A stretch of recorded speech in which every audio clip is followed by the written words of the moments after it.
Number 12. Some male guppies show variation in their scale pattern.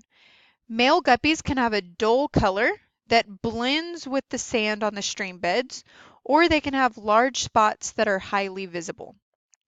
A researcher is studying a sandy portion of a particular stream where most of the male guppies have large spots.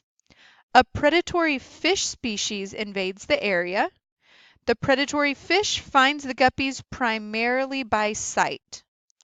Over time, which of the following is the most likely effect of the predators on the male guppy's scale pattern?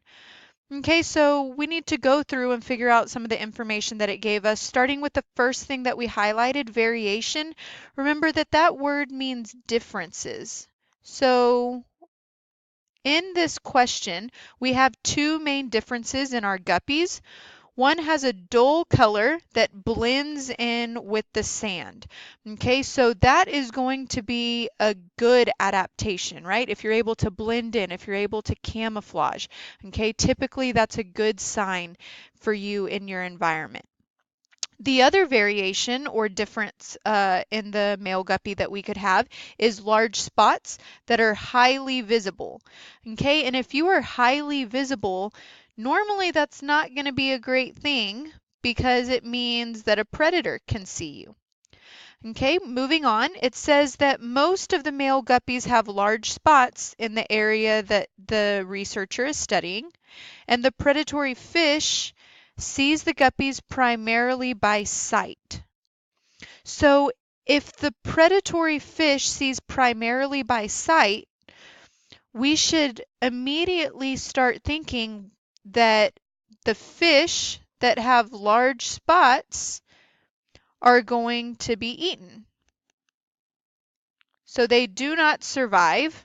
They get eaten by the predator. We look at the question, over time, which of the following is the most likely effect of the predators on the male guppy scale pattern?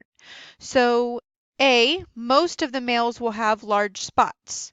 Well, we just said the ones with large spots are going to be eaten. So we're not going to see most of our males with large spots. They're all going to be gone. B, most of the males will have a dull color. Remember, if they had a dull color, it means they were blending in with their environment. They're not able to be seen by that predator fish, so they're going to survive. So that's a possibility that most of the population would have the dull color. C, half of the males will have large spots and half of them will have a dull color. Again, remember, the ones that have large spots are going to get eaten. So there's not going to be half of them left. And then D, half of the males will have even larger spots and half of them will have smaller spots. Okay, again, if you have those large spots, you're going to be visible to the predator. You're going to be eaten, so we're not going to see you surviving that population. So our correct answer was B.